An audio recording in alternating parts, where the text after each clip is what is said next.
আমি হেমন্ত শিকদার, মোটর কারখানার শ্রমিক। হাতুড়ি পিটি আর গ্যাস কাটার, ছুরি, চিমটে, ঝালা স্টিক, লোহার টুকরো আর গুঁড়ো গুঁড়ো লৌহ চূর্ণ, তেলকালি, ব্রাশ, হোস পাইপ বা ফ্যান বেল্ট, এসবের সংঘাতে তৈরি শব্দ মিশিয়ে ছোট ছোট কবিতা লিখি। যেমন ধরুন এই রকম: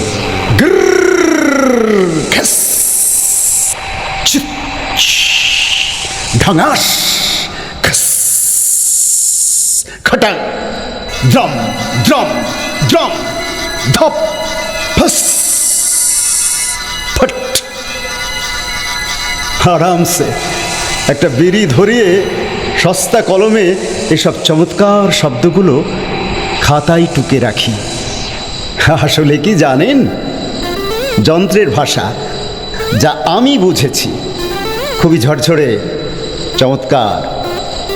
এতে কোনো এলোমেলো ভাবাবেগ থাকে না, মেদুর বা আর্দ্র হয় না, বিভ্রান্তিকর তো হয়ই না। ফলে কারো সঙ্গে কোনো ভুল বুঝাবুঝির সম্ভাবনাও থাকে না। যেমন কোনো গভীর সম্পর্ক, যন্ত্র যখন প্রেম করে, ধরুন গ্যাস কাটার কোনো ফেঁসে যাওয়া চেসিসের সঙ্গে, হাতুড়ি একটা দমড়ানো পাতের সঙ্গে, লেদের ব্লেড কোনো ঝকঝকে ইস্পাতের টুকরোর সঙ্গে, চিমনির সঙ্গে ধোঁয়া বা রমণীর সঙ্গে মারুতি।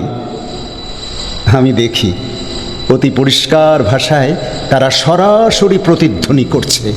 এই যে চমৎকার বোঝাপড়া, এতে হচ্ছে কি, অতি সংক্ষেপে, একেবারেই কোনো ধোঁয়াটে ভাব না রেখেই তারা পরস্পরের সঙ্গে পরস্পরের সম্পর্কটিকে বুঝে নিচ্ছে।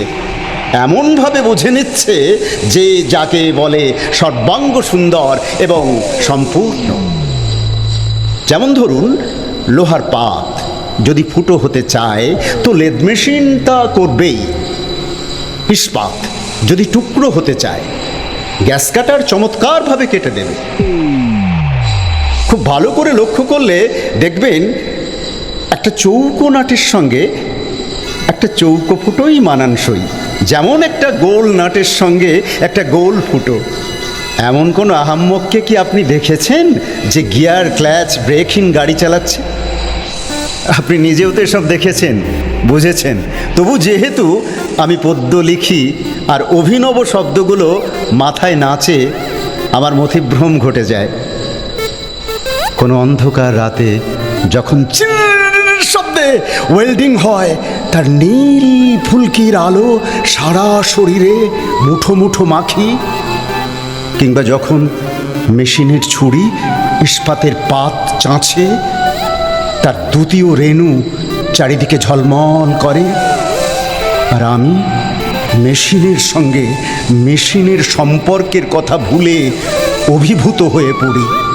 যেহেতু মানুষ, আর মানুষ বলেই শেষ পর্যন্ত অপরিণামদর্শিতার ফলস্বরূপ হাতের একটা আঙুল আমি হারিয়ে ফেলেছি।